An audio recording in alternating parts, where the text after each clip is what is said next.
Hey, this is Blake Chastain, and you're listening to Let's Talk About Text. It's a show where Scott Okamoto and I talk with our guests about what we're reading. That's the whole deal. You're up to speed. Here's the show.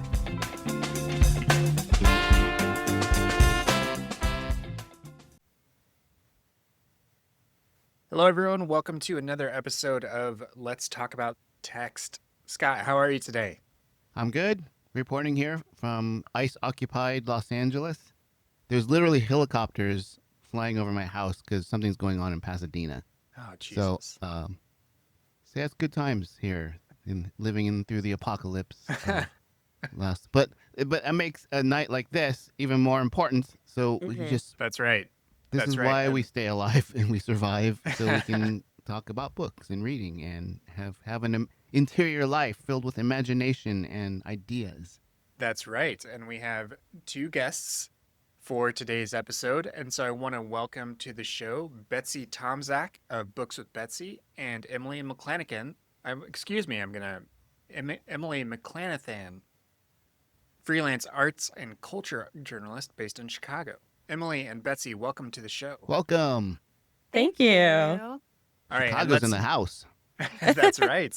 Yes, Chicago represent, which I absolutely love. Third Coast, West Coast is not Best Coast. Third Coast. Oh, Best yeah. It's Coast. a coast. We're just trying to generate beefs with pretty much every Oh, episode. am I Scott. supposed to? Oh, I was supposed to take the bait there, right? Oh, I don't know That's enough right. about Chicago to say anything. Oh, You and your deep dish pizza and No, right. that's not even really Chicago pizza. Yeah. Not That's even not really even- Chicago I- pizza. yeah. Really? No, No. the That's where we tavern take the style, tourists. the really thin, crispy Mhm. tavern style. That's the real Chicago pizza. What? Yeah, Yeah. yeah, Yeah. Next Yeah. thing you're gonna We tell just me there's don't no tell Santa people Claus. about it. yeah. It's yeah, our secret. Deep dish is for when people visit from out of town.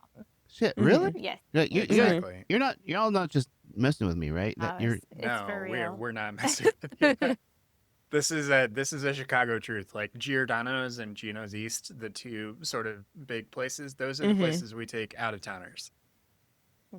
It's true.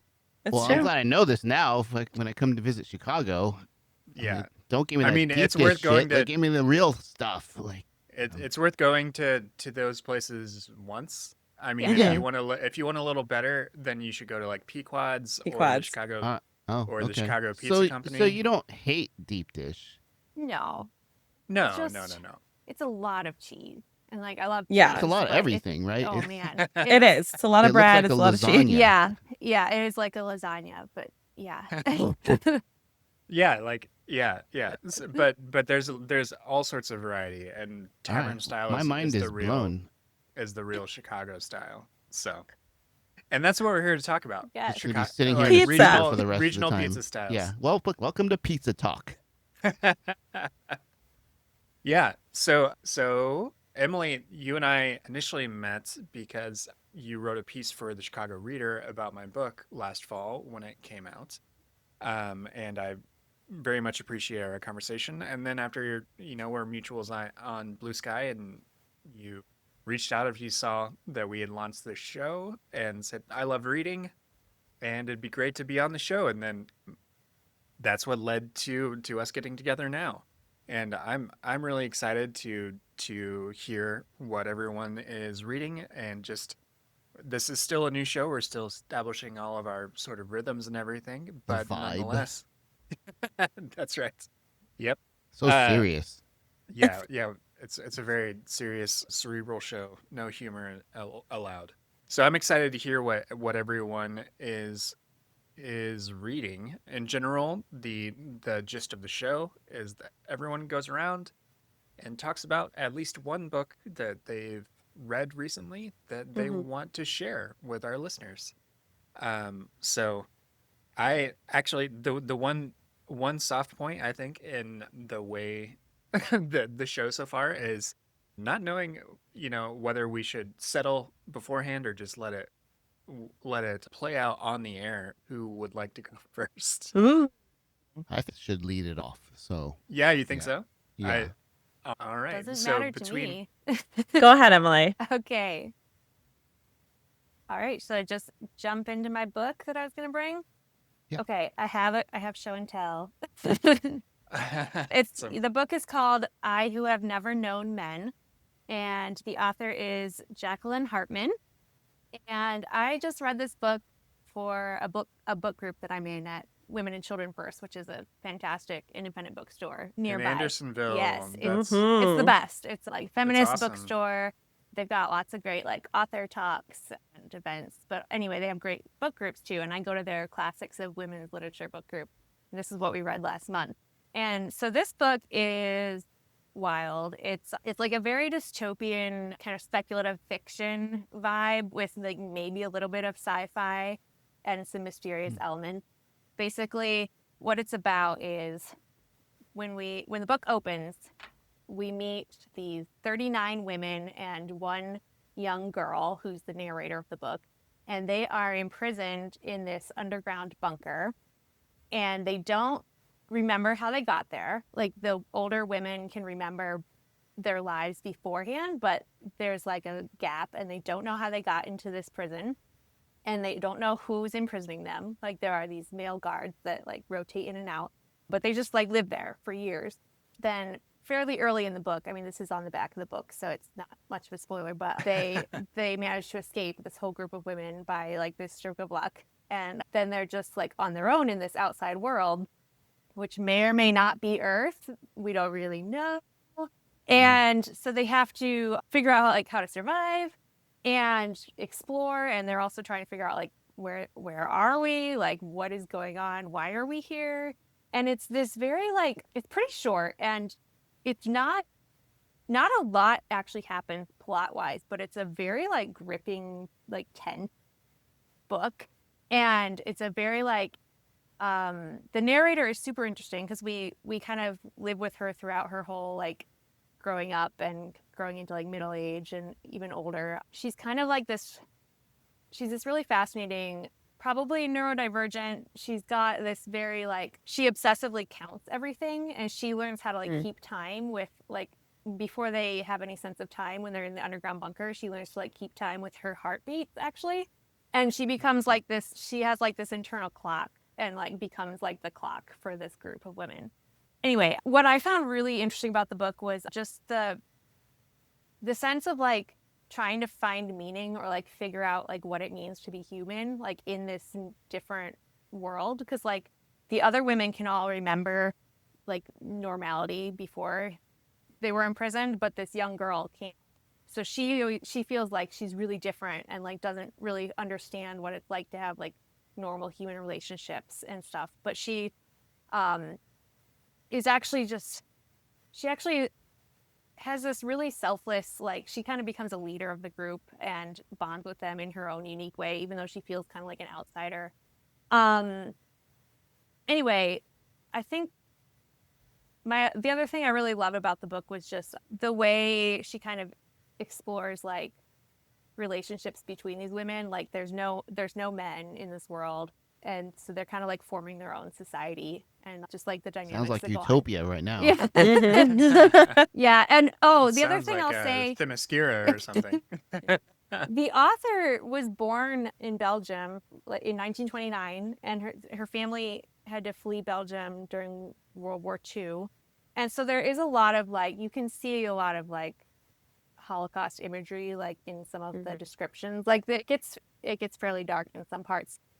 I will say that probably the book that came to mind the most as far as like that's similar in feel would be The Handmaid's Tale, because it's similarly very like has this very like claustrophobic feel. But there's also like this sense of monotony to like their daily lives, and also just the sense of like not knowing what's going on in the outside world and like being isolated and just kind of guessing at what's going on. Yeah, all those were very like similar vibes to Handmaid's Tale. So if you like, yeah, it's definitely dark, but if you're into like speculative fiction, dystopian fiction with like, yeah, mysterious elements, it was a really fascinating read. And she wrote it late in life, like in 1995, I think, and then it's translated from French. Really good read. That's cool. That is one of those, I know we're going to talk about like book recommendations eventually, but this is the book that has been recommended to me in the last like 4 months by like 25 like so many Yeah. different people. It's really and I was having a looking moment. around because I'm like, I have it somewhere in my Yeah. house That's- and I need to read it. I don't know That's why. really interesting. I don't know if It's- some books, like, I don't know if one of the big book clubs, like celebrity book clubs, mentioned it, or like it had a TikTok moment. I don't know. I'm not Yeah. with the kids on TikTok. But I think it's having a moment for some reason because the bookstore was actually having trouble getting enough copies for a while. They were like, suddenly it's Oh. like selling out. So yeah, but that I was wonder why dystopian fiction is popular right Yeah. now. What's Yeah. Truly, what's truly. going on? What's that about? Yeah, Right? that's weird. But it's a wild ride. But yeah, it's really good. Yeah, that's really interesting. I mean, and I wonder what made it sort of become popular right now, since it was published almost 30 years ago. Right. Like originally published in Like its The Handmaid's original Tale, too. language 30 years ago. But Well, I think it was only translated fairly recently. I think that is. Oh, I feel like I remember There seeing was it an a lot. well, this cover page, there was an early translation in 97, but then it sounds like there was a new edition in 2019. Mhm. So maybe- okay. So it was maybe it like was that new somebody edition. rediscovered it. Yeah. Mhm. and That's it sounds interesting. like it's easier to read than Handmaid's Tale because if you read Handmaid's Tale now, you're like, oh, that's too on the nose. It's like, Yeah. It is. But it there's is. enough distinction in Yeah. the narrative there that it doesn't feel like you're reading about the downfall of our own civilization specifically. I mean, there's ties, I'm sure. I'm Yeah. sure there's plenty of Yeah. warning signs, but it's not so exact That's a to- good point. Yeah. to where we are. Because Handmaid's today. Tale is too hard. Like, I couldn't watch the show. Like, I watched I the couldn't first either. season and I couldn't get No. past that.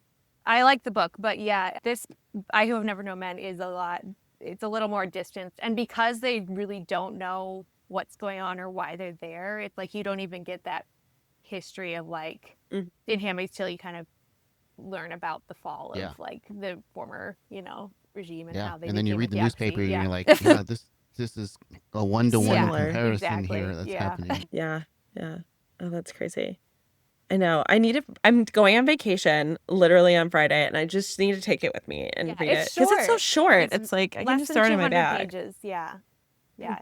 You Wow. can tear through it, Mm, but it's really good. yeah, is Just that read it in the airport. yeah. Is that not are dystopias like a beach read for you? Like Yeah. I mean, actually, for some I people know. they are. Yeah, I mean like I was like, I was laughing because I was like, I understand the premise of the show, and all the books that I pulled, I was like, everything is hard. I'm sorry, I'm bad at like. Yeah. oh no, I it's was a- going back and forth between this one and a lighter one that I'm reading now, but haven't gotten very far. I was like, well, I know I really enjoyed the one that I finished. I'll talk about that. Mhm. So, Right. Yeah. I'm So like Jen- thrillers, but it's all hard. Betsy, like, Yeah. you like read all these horror novels. I was like messaging Betsy recently. I was like, okay, I'm really enjoying this like horror adjacent audiobooks I'm listening to. I kind of want to try this other one. So I was listening to the Hacienda, yeah. and I was like, Yes. I kind of want to try Mexican Gothic, but like, how much scarier is it?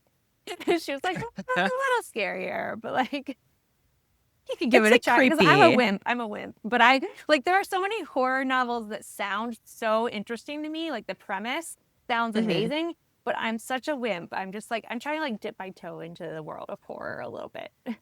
I mean, I will fess up right now. Whenever something that's horror is like too much for me, I will read the Wikipedia summary just so I get the plot points. That's a good idea. Oh, I've I done am- that. I am Yeah. not above That is smart. That's a Like, good yeah. idea. That's smart. like if I want to know like what keep up with the goss or like the general cultural like talk about something that's horror or horror coded or whatever else, like yeah, I'll read the Wikipedia summary so I know what's Mhm. going on. That Yeah. reminds And I have me. one of my good friends is a huge horror fan, and he hates when I bring that up. No, it's a totally he's- legitimate You don't have to approach. tell Do what them. you gotta do. Do what you Yeah. gotta do. I You just got to know your limits, you know. Right. I came across this book. I haven't read it, but I just like someone saw it on social media mentioned. I think it's called Horror for Weenies. And I got really excited because I thought it was going to be about like horror books and like, how to like, gradually get into them. It was actually about horror movies. And I guess it's kind of a similar one where it like, it kind of like gives you the breakdown, but also does some like scholarly analysis of like why Mhm, it's so popular or whatever, what its legacy has been. Yeah. Anyway, I just love Yeah. Well, the and title.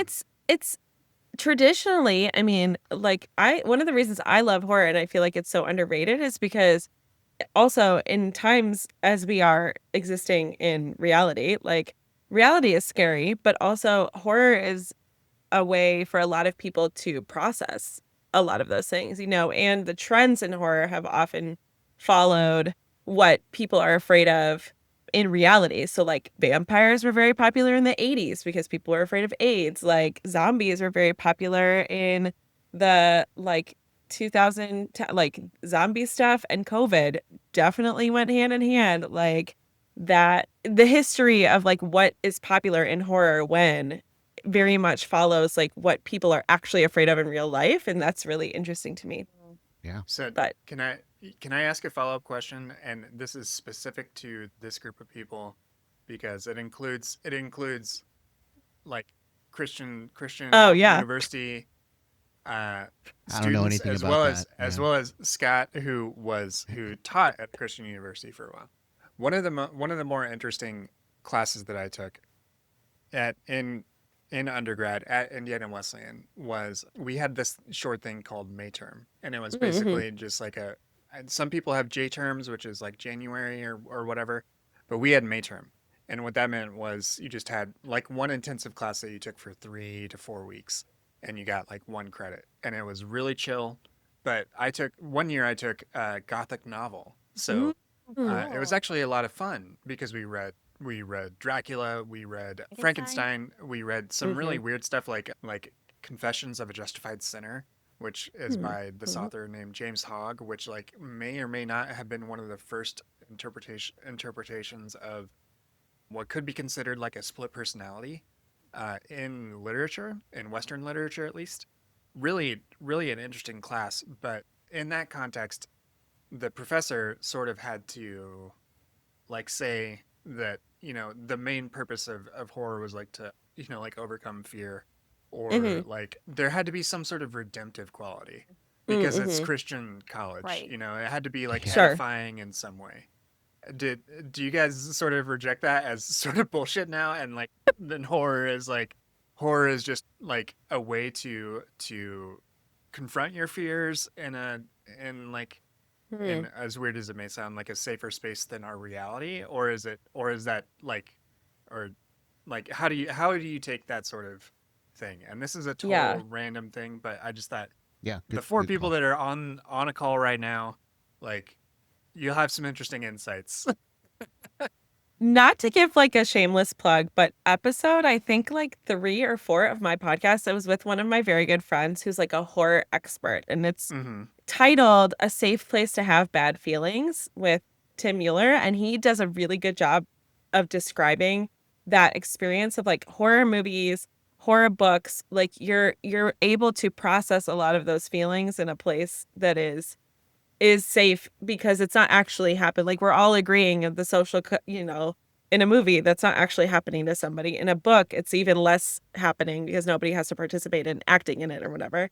But also the idea of like, I feel like a lot of horror, a lot of successful horror has either like that you have to have some sort of relief at the end, right? Like it doesn't have to be redemptive, but like the end of the movie has to have, you might have like a cliffhanger where, the curse is still showing up in the window of the whatever, but like to set up movie number 2. But, Right. I feel like, there has to be some sort of like overcoming, like the final girl gets out, like you defeat the bad in whatever way it is. And so not to say like it's edifying and redemptive in some sort of way, but like in the same way that romance ends in like a happily for now or happily ever after, horror has to end with some sort of like oftentimes it's not successful if it's just completely bleak, right? You have to have some sort of overcoming of the thing. So I don't know if Yeah. that Yeah. Yeah. Yeah. necessarily speaks to what you're saying, but that's the way that I see it. It's like you have to have that release at the end. No, yeah, I get that. I totally get. Sometimes the release though is not redemptive, right? It could be cautionary tale. It could be because even outside of horror, there are a lot of famous books that end not in a good way. Not. Mm-hmm. Did you read The Road, Cormac McCarthy? Yeah. I mean, there's like a brief hint of hope, but you're just gutted at the end Yeah. of a book like that. Or Mark Twain's King Arthur, Connecticut Yankee and King Arthur's Court ends just with apocalypse basically happening Mm-hmm. because modern stuff got into King Arthur's days. So I reject the term redemption if we were talking about it as a Christian term, but I could see using that term when you're talking about something that informs the audience to think a certain way, Yeah, Mhm. yeah, yeah. to Mhm. understand a truth about humanity, human nature, history, the human condition. So in that sense, redemptive, yeah, but not necessarily tied up in a nice bow and Jesus Mhm. loves us and we're all going to be rich and happy and Right, blessed. right. Yeah, Yeah, yeah. Yeah. Like, I mean, yeah, I think sometimes those things, because if it doesn't like, sometimes it's more satisfying or like stays with you longer if it ends on like a minor chord yeah, or like Mhm. discordant, you know? It's like it doesn't resolve entirely. Like I like if any of you have read Dracula, like the original text, like supposedly Dracula looked at peace when he was killed because he was happy he was killed or whatever. And like that's not how we would tell, like a lot of modern people would tell that story. Mhm. You know, the monster would escape. Like there would be Right. the opening for a sequel. The curse would yeah. continue. Yeah. Um because like sometimes the put a button on it with like redemption or whatever, it just feels like Contrived. too, You're not yeah, going to fix exactly. Michael Myers, but at Exactly. least, Jamie Lee Yeah, Curtis is going to get away in the end. Right, Like, right. Yeah, yeah, yeah. Yeah, yeah, yeah. and in the end, she Thank gave him a hug and he said sorry and they went and had a sandwich. hardly. thank you for indulging my aside. I appreciate it. Love that. You know what? I realize now, 20 minutes in, that I completely bungled. We didn't do an opening question, but we'll do an We do a opening closing question question. and a We can closing do question whenever or questions. whatever. Yeah. Whatever. Bef- I guess I'll jump in and share my book. It is a nonfiction book. It is, I don't know, I guess a pretty dour subject. I'll hold up my book. It's called Stories Are Weapons: Psychological Mm. Warfare and the American Mind by Annalee Newitz. Annalee Newitz has range. They are an author who have written sci-fi novels. This book was published, I think, last year. They also wrote a book called Four Lost Cities, which was about a number of like archaeological digs. So it's about Çatalhöyük and Pompeii and Cahokia and another city that was supposedly abandoned. I'm reading that one right now with some friends of mine through like a little informal book club. But this one is about essentially like the history of psyops, and it was really interesting because it just talks about a lot of how these sort of things developed over the last century or so. And it starts with like Edward Bernays, who is often called like the father of public relations. Hmm. And Bernays was actually the nephew of Sigmund Freud. And he basically took a lot of his uncle's teachings and decided to apply it to capitalism. Um, and so he like one of the things that he's infamous for is essentially, and the way that Annalee Newitz writes it is that he sublimated like in the early 20s, 1920s, he sublimated women's sort of desire for freedom into a desire for cigarettes, and like a lot of like the practices of Mad Men, Madison Avenue, Hmm. Hmm. advertising are really built on a lot of his teachings or writings rather. And then later on, like it's very much sort of like an intellectual history. So then she writes about a figure named Paul Linebarger who wrote a book called Psychological Warfare and worked for the U.S. Army and like following in World War II and everything like that to develop various efforts to sow discord or doubt in the Axis powers and all of these things. Um, and then over time, like after World War II, there was like a pivotal decision to not disband the psychological warfare or psyops groups during peacetime, and that led to a number of things, including potentially like the Lavender Scare, which was when essentially all the gay and queer people in the FBI and other parts of the government were forced out. Um, and she, or I'm sorry, they bring it really to contemporary times and eventually talk about how, like, because of the development of all of these theories, um, the thing that really hit me with a ton of bricks when I read it was that Steve Bannon took a lot of these things, and with the development of Facebook, and Steve Bannon was part of Cambridge Analytica, he started to target the American civilian population Hmm. with these tactics, which was essentially for a long time considered this red line. Like, we don't employ psyops on the American civilian population or on civilian populations in general. Um, but then, Bannon just give two shits about something like that. So he started to do things like taking psychological insights from something called like the dark triad, which are the psychological traits of narcissism, manipulativeness, and psychopathy. And instead of discouraging those things, saying, oh, these people will respond to authoritarian messaging, and then developing targeted ads to foment all these things. So, I mean, it is really, really interesting, and it is not only about,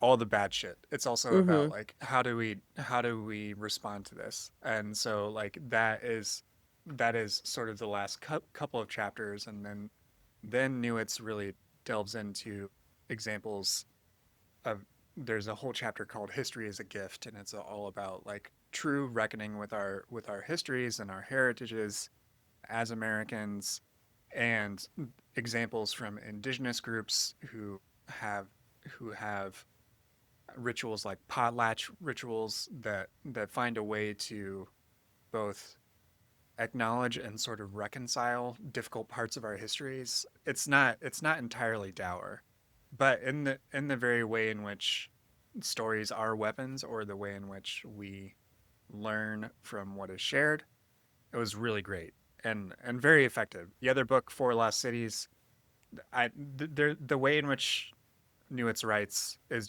very accessible, regardless of whatever the content is. So that's my book, and it is sort of it's dystopian in a different way because it's Yeah. nonfiction. But I didn't walk away, wanting to hide in a hole. I definitely needed to take a beat after Mm-hmm. finishing a book like this, Have a drink. but it wasn't the end of the world, I guess. Oh, Cool. so it wasn't Yeah. the prequel to Betsy's book. No. Well, Blake, I love No, at that. least I hope it wasn't. I love that you brought that up on our episode, because back when I interviewed you for the Chicago Reader about your book, at the end of the call, I was like, so what are you reading? Because I always know you're reading interesting things. And that was one of the ones you were like, oh, what do I have in my stack that I like? It's on my TBR. That Was was this one of the one ones of you them? mentioned. And so Oh, it I was. actually read it Okay. like a few months ago, like on your recommendation, and really, Oh, wow. also really enjoyed Awesome. it. So Full circle There we moment. go. Yeah. Aw. Yeah, because it is like, this was one that I was reading back then, but then I have been reading Four Lost Cities, the other book, Mm-hmm. recently as well, with some friends, and that one is definitely, in comparison to this, lighter fare, but also, you know still written very accessibly. And I forget, I don't know if they still have a podcast. They were doing a podcast for a long time with the sci-fi author Charlie Jane Anders. Mm-hmm. Um, I think it was called Our Opinions Are Correct, and it looks like they I love that title. and it looks like they. I'm trying to see if they still are publishing. Yeah, they are. They're still going. I haven't listened in a while, but Mhm. it's a good show as well. Okay, I have a question, because I get the sense from I've listened to your episodes that Blake and Scott, you all read more nonfiction than I do. And Emily, I know you read more nonfiction than I do. Yeah, I read a mix. Because I but don't read yeah, very much Probably nonfiction. more than you do. But I feel like the nonfiction that I'm as a mainly fiction reader, the nonfiction that I'm gravitating towards in a time as such we are existing in now, I feel like I'm gravitating more towards like I need to read more about all of the problems. And I don't know, like if you read more nonfiction for like enjoyment or hobby or whatever, like does that shift for you as a reader? Like I just started, one day everyone will have always been against this if this is not a book that you're aware of. A shelf, but I I'm haven't read it yet. very but I'm like this is deep into all of the problems that we are dealing with right at the moment. And I'm curious as like more hobby readers of nonfiction, like is that is that shifting for you in this moment? Do you find comfort in knowing more, or is it comfort in learning about, I don't know, tall ships or the Yeah. memoir, Mariah Carey's memoir or something? Like, I don't know, like what does that look like? It's a real mix for me. Like I've read a ton of stuff on like, Christian nationalism and all that fun stuff in the last like 5-6 years. But I also I have like very eclectic nonfiction taste. Like I will pick up like I read this nonfiction book about like the culture of momfluencers, like mommy Instagrammers recently. I have another one on my holds at the library about like a nonfiction book about MLMs. So like I have like these random. Okay. I do That's the have kind of these stuff I'm random, watching like, on TV. Yeah. That's Like for me, it's a mix of like, okay, let's understand all this horrible shit that's going on and what got us here, and then also like, oh, this random topic sounds interesting. I'm gonna do a deep dive into that. Mm-hmm. Yeah, That makes sense. I'm similar because I don't read a lot because my work involves Christian nationalism and stuff you see in the news Yeah. with Axis Mundi. Yes. I think I read a lot of things about like history and sports and music, and I haven't got to the tall ships yet, but that's probably gonna happen. That's I'm interested. So yeah, I think nonfiction is my way of just learning more about the world, the things that I don't know, and it's sort of expanding my understanding of how the world works and people's stories. I like memoirs too, and yeah, that's good. It's a great question. Yeah. It is a great question, and I think for me, it's more like I'll pick up if a nonfiction book is if the general subject is interesting, I'll probably give it a try, even if I don't like finish the book, because I am definitely a reader who I am not I am not the reader who will laser focus on one book, and unless it's like a novel and it's a real page turner. With nonfiction books, I often will be in the middle of multiple at a given time, and it is in general like it is somewhat dictated by mood. I guess like in that if like there's a book holding it together, which I think I mentioned in a prior That's episode. a really good book. I've read that too. It's really it's really compelling, but like emotionally I'm not prepared for it yet, and until I'm there, I'm probably not. And then like another one is this one, When the Clock Broke, by I believe John Gans, which is about how things started to take a really shitty turn in the U.S. in the '90s. Like I've read a few chapters of that and then I took a break. So that is very much the way that I sort of manage my nonfiction reading. But then I often view a lot of fiction reading as like a nice treat. Like and for me, like I do read a lot of comics as well, and those are both short by and large, or quick to read in comparison to a novel. But that's just sort of my approach. But it's always good just to build your general awareness of what of the world and people's perspectives on it. That's what I like about nonfiction. Love that. I'm like, it's one of our turns. Scott, do you want to go? I can go. Oh, yeah, you can go. Okay. Like, right? Is that next? Yeah. Yeah. Okay, so the book that I brought is called Say Hello to My Little Friend by Jennine, Capó, Crucet or Crucet. I've heard it both ways. This book is crazy when I describe it. Like when I describe this book, you're gonna be like, what is it? It's so many different things. So it's in Miami. The main character is like a 20-year-old pit bull impersonator who gets Wow. it gets wilder. He like at the I'm very in. beginning of the novel, he gets a cease and desist letter from Pitbull. And then so he does a little, pivot and decides that his new goal is to become Tony Montana from Scarface. And he writes out like a whole plan of all the things he needs to do to achieve Tony Montana status. And he gets involved with some people that he probably shouldn't be getting involved with. And he's very naive in a lot of very funny ways. And also, the other narrator is an orca who is living in Seaquarium, which is like the SeaWorld knockoff. And her name is Lolita, and she develops like a telepathic connection with Izzy, who's the main character. Oh my God. So there's like there's that. And then also he came from Cuba as a child and on a raft, and his mom died while they were coming over, and he lives with his aunt. And he's investigating that. So there's like that aspect of it. Him writing his notebook, his 10-step plan to become Tony Montana, and then hearing from Lolita the orca. It's so many different things, but it just like it all comes together in this really great, amazing. It's funny, and it's like you care about everybody, and you just want him to succeed, and you watch him do a bunch of stupid crap, and it's so good. It was just great. And I don't even know how to describe it to people because it sounds totally bonkers. But Yeah. I have an important question. Does Lolita the orca, does she ever escape and destroy any billionaire's yacht? no, unfortunately, she is not a yacht eating whale. I wish. The whale. Yeah.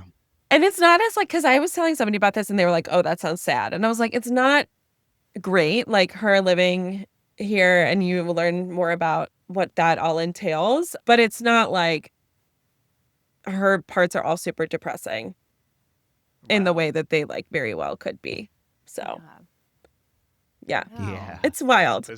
This sounds Dig it. really interesting. Wasn't Yeah. there another book recently about like a woman who like developed a relationship, like a friendship with like an octopus or something? Remarkably Bright Creatures. I haven't read it, I but haven't read it either, that's but I'm like, another. this sounds familiar.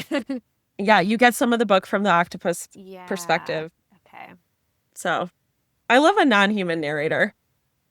Yeah. Yeah, that's fun. So, are you into Murderbot? Have you read? Oh my or gosh, I watched- have all of them in a bag. Somebody loaned me the entire series, Oh, that's awesome. Yeah, there's so I'm the going to read them. There is the Apple show now, which I do think that the Skarsgård casting was inspired, but that's another really good like non-human narrator thing. I've listened to a couple of the audiobooks of the novellas. I haven't read the entire series, but it's another non-human narrator.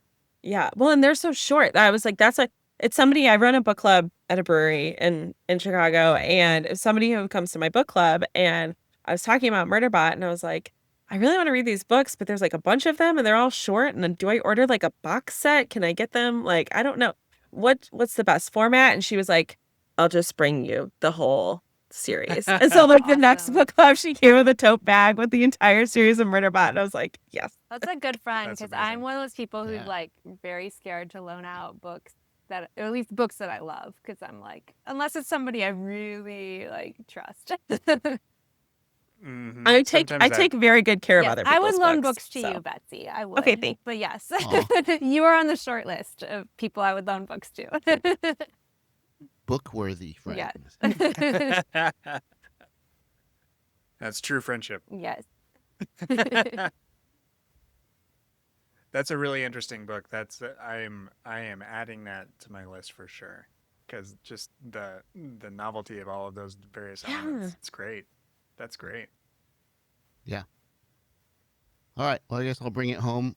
Yeah, let's do it. We're recording on June 18th. Tomorrow is Juneteenth. Mm-hmm. So I met this writer named Hannah Sawyerr. I'm in a writing group here in LA, and everyone is way more successful and prominent than I am. And I sat with her, and we were talking about, and I don't know, religious trauma came up, and we're like, oh. And I had my book in my backpack. She had her book in the trunk of her car. We're like, well, let's trade books. And I got the better end of the deal because her book is amazing and very well celebrated. I won't read all of her accolades, but she in 2016 she was the Youth Poet Laureate for Baltimore. This book called All the Fighting Parts it was a Kirkus Review starred book. It was on Reader's Digest's Best Books of the Year list.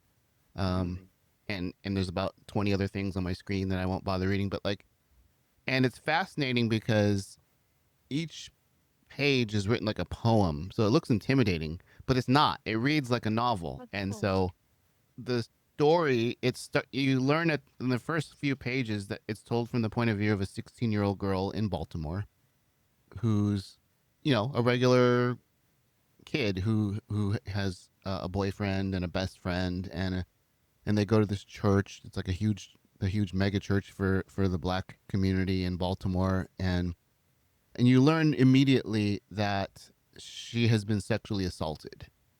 And I should have put a trigger content warning, and you learn really early on who did it, and shocker, it's the pastor.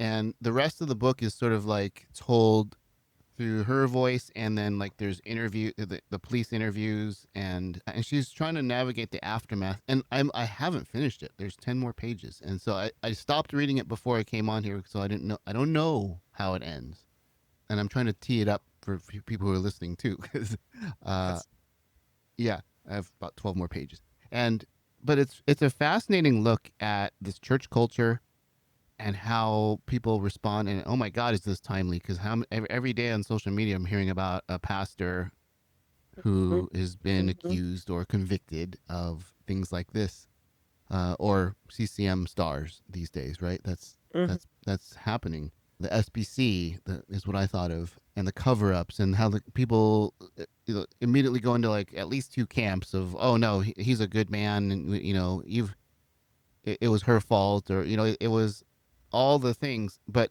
through the point of view of a 16-year-old girl, it's just heartbreaking because what Hannah Sawyerr does so well is get into the psychology of, how she responds and who she's lashing out at and how she's trying to make sense of this world that has come crumbling down. Her relationship with her best friend and her brand new boyfriend. And by the way, it's worth reading this book just to learn about this boyfriend who's named Dion. He's like the greatest young man that has ever lived. Oh, He's so caring and supportive, and you want to be this person, you want to know this person, and this is also a 16 or 17-year-old kid too, and you're just like, oh yeah, I would read a book just about him. He's the exception to this. If when Emily was talking about a world with no men, I was like, yeah, good. But there's kids like this that exist. I was like, okay, no, not good, because this kid is going to be amazing. And yeah, so maybe I'll report next week how it ends. Maybe I won't. But it being Juneteenth, I was just glad because I'm happy to be reading this, and don't want to celebrate Juneteenth because it's not ours to celebrate. But I did want to give a nod, and and this book is just, there's fun. It's funny. It's sad, and it just rips your heart out. Oh, then there's a relationship with her father that's really fraught. Her mother has passed in a tragic thing years before this, and so, father-daughter relationship, all that, and how the generations communicate or don't communicate, and what role the church plays in influencing that relationship.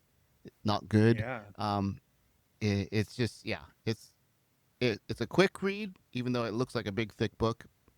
But Yeah, I'm curious, like what you said about the how it's a poem, but also a it novel. looks like a poem, Oh, it looks like a but poem. it So does. It's not like an iambic or anything. I don't think. Jeez, I didn't even look. But no, it's not. But some pages have tons of words. Some pages have very few. And yeah, each one sort of is like a moment of an emotion.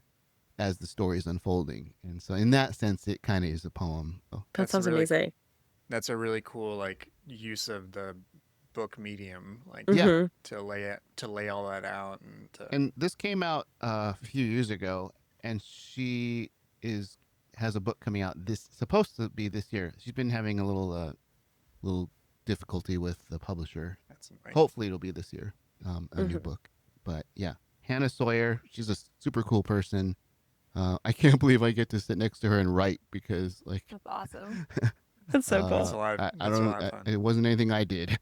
I just got I got Yeah. invited by a friend to this group, and yeah, so That's Nice. that man. Everybody just knocked it out of the park. I love every single one of your books. It's like, okay, 3 more books to buy. I or know, get I from the wrote them all library. down. Add it to the massive list. Yep. it's a good But that's- problem. It is. But that's the point of this. Mhm. That's the whole deal. Hmm. Man, that sounds so good. Oh my goodness. And while I was Sci-fi talking, books she just texted our text thread about the schedule for a meeting next week. So it's like, ooh, We Oh, were she's talking about listening. you. her ears are burning, I guess. Yeah. Wow. I mean, yeah. Oh man, that's so cool. I I know I literally just said this, but every single book is like in its own way just I know. so I'm intrigued. so fascinating. Awesome. Can we Mhm. get I love together and that. talk about books like every week? That would be I know. great. I know.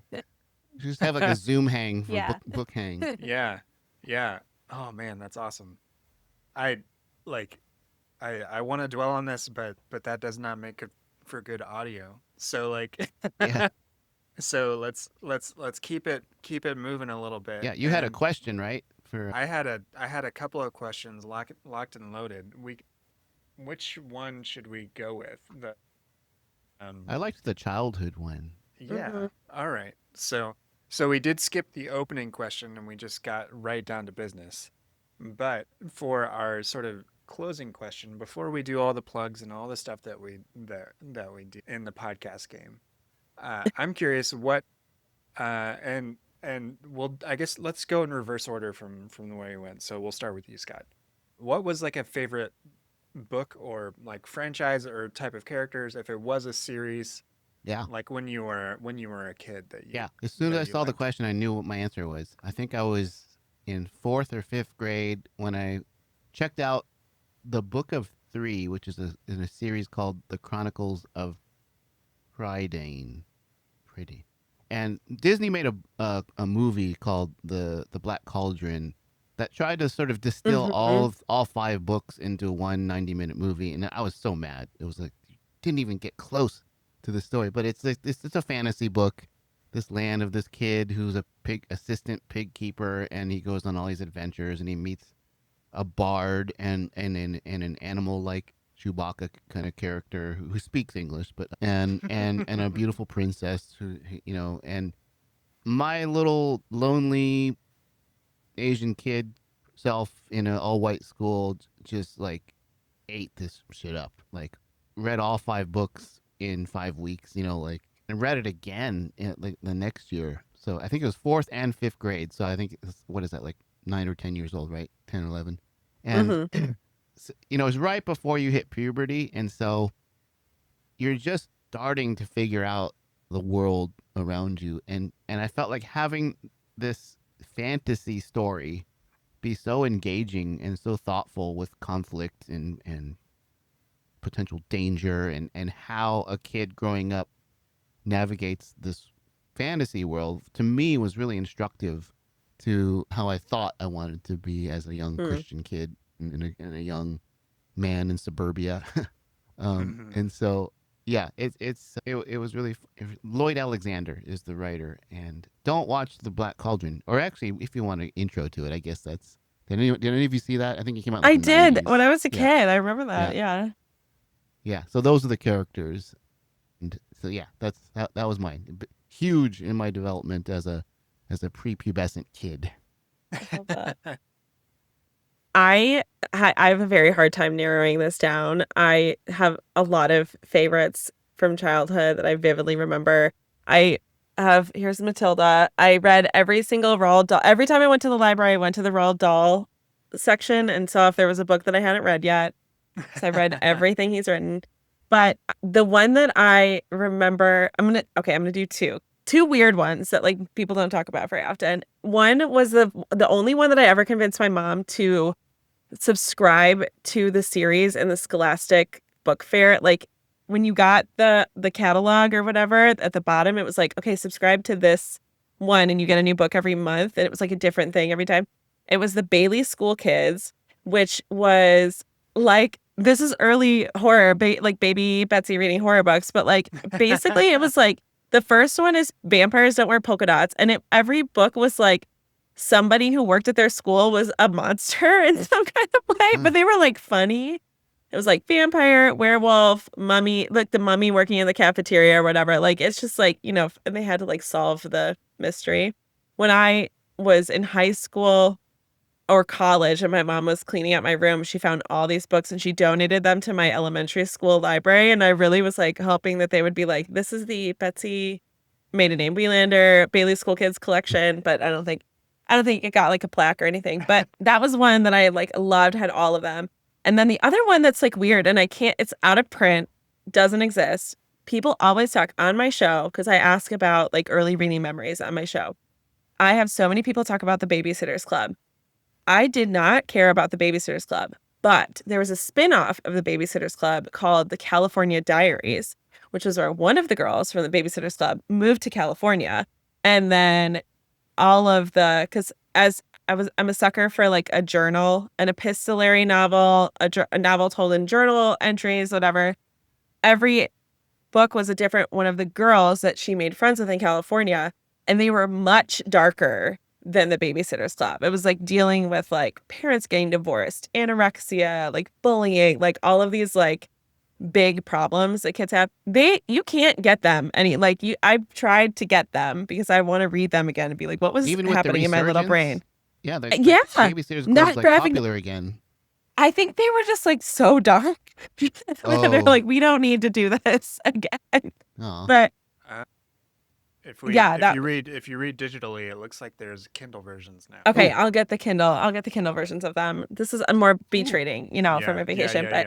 But like it has those stand out in my mind as like books that I probably like shouldn't have been reading at then. Like I probably read them when I was too young and like learning about problems. Or you should have been reading. But isn't that also sort of like fun though? Is that Oh yeah, 100%. Like, I think it's a weird thing that like as a parent, like I don't want my child to be exposed to something that they're not developmentally ready for, like visually. Yeah. But if they choose like a challenging book, I'm less bothered by that. And I don't know what that is. Is that my bias, or I don't know if anyone else feels the same? No, because the kid gets to decide how the images develop in their own head, as opposed to externally shoving it down their brains. Yeah. Right. And so like so the fact that you were reading these things as a young kid, maybe it helped you like find a way to integrate those types of things. I mean, you build empathy for people when you're reading their experience. That's a big thing, and I think that a lot of the books that I read as a child helped to really do that, and but in different ways. So yeah, great picks. I love it. And I've never heard of the California Diaries. That is totally new to me, and it's by the same author who did Babysitters Club. Maybe it did get re-released after the Netflix show. I was looking for them like at the library, and they were like, no, they don't exist. They don't exist. Or they wanted you to believe it doesn't. Yeah. Oh man, for me, the things that come to mind. So there were a couple of books that were memorable as a kid because they were ones that I reread.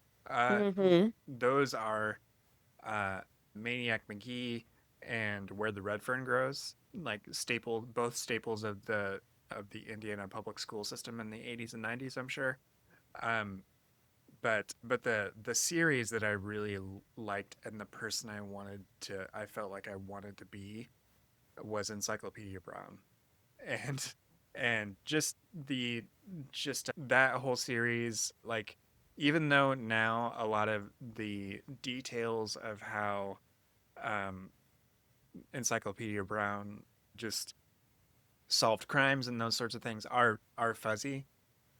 I absolutely loved just, imagining myself being as clever as he was. Yeah. And, it was all relatively low stakes, similar to Babysitter's Club Mhm. or all of those other sort of books. And those books are written by Donald Sobel. Just there is something about that character and like this little kid that was like his school Sherlock Holmes that I just ate up as a kid. And that those are the like the younger novels that I absolutely adored. Mhm. So that's the one that comes to mind for me.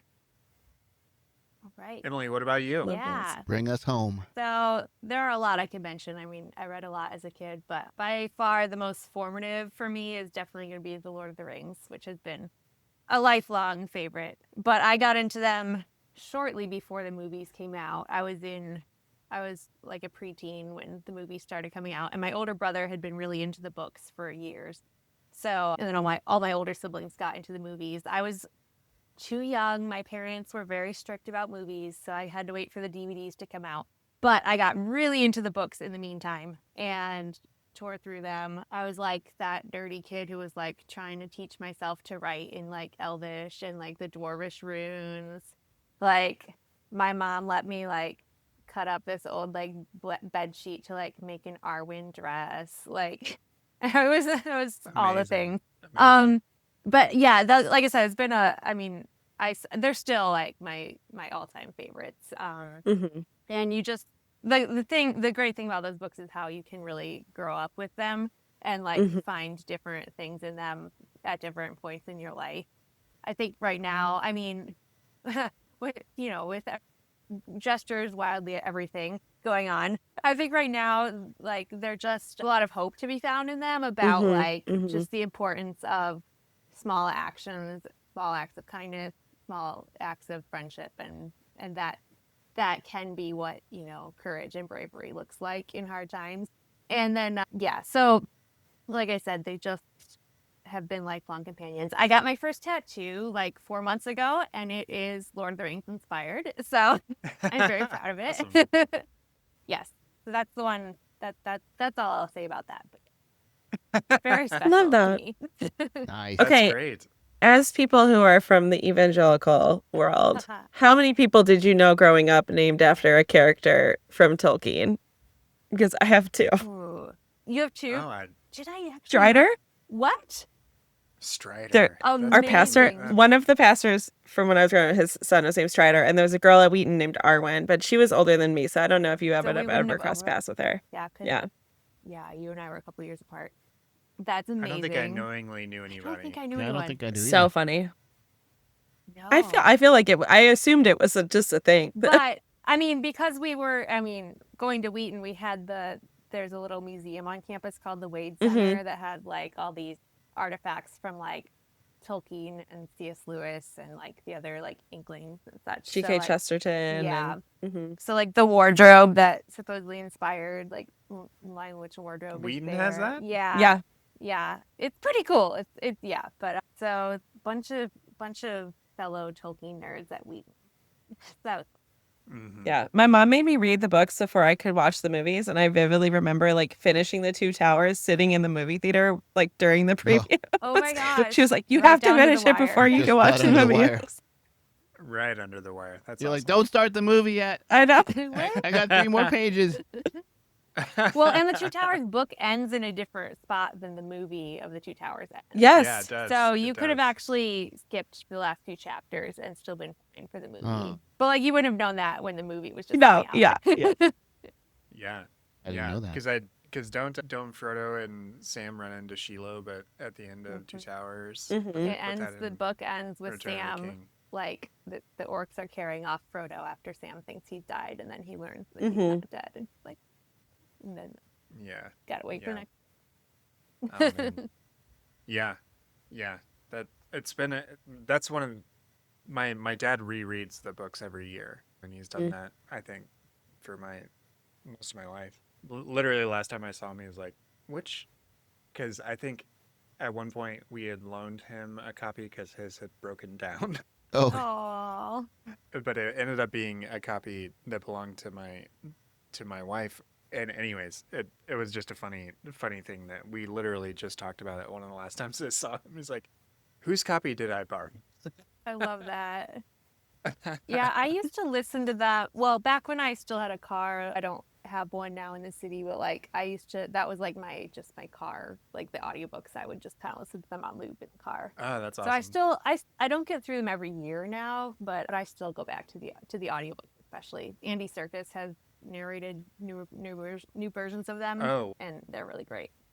Which that's I awesome. downloaded on your recommendation. Oh yeah, I Mhm. talked about that on Betsy's podcast too. Cool. Yep. Man, what a fun time talking about great books. Thank you both for coming on the show. yeah, y'all killed it. Yeah. It was so good. This was It fun. was so awesome. Like Let's I said, I wish we could do this like all the time. I know. Yeah. yeah. So before we go, let's make sure that you can mention anything that you want to mention here to plug. Let's start with you, Betsy. Yeah. Where can people find you online or elsewhere? So you can find me on Instagram at Books with Betsy, and it's BETSY. I don't have an extra E, not like Betsy Johnson.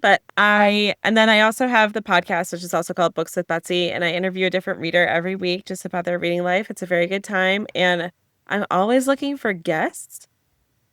And it's a very like low key. You have the questions ahead of time. You know what I'm going to ask you, so you can prepare. And it's a good time. So Books with Betsy, Instagram, podcast. That's pretty much it. I'm not on YouTube yet. That's not my life, but I recommend. I guess I will have to eventually. I definitely recommend being a guest on Books with Betsy. It's a lot of fun. Awesome. Awesome. Yeah. Yeah. Emily, where can people online? Yeah, the only thing I really have to plug is my writing. So I mostly cover theater, music, books, also other, museums, visual arts, various arts and culture things. Anyway, mostly for Chicago-based publications like the Chicago Tribune and the Chicago Reader. And anyway, so best place to find all that is my website, which is Authory. It's author with a y.com/Emily McClanathan. That's long. You can put it in the show notes if you want. Awesome. And then we'll I'm absolutely. on Blue Sky we'll put too. it in the show notes Yeah, for sure. that's about it. Great. Well, thank you very much for joining me and Scott on this episode Yeah. of Let's Talk It was About awesome Text. meeting y'all. Yeah, this was Yeah. great. Thank you so much. you.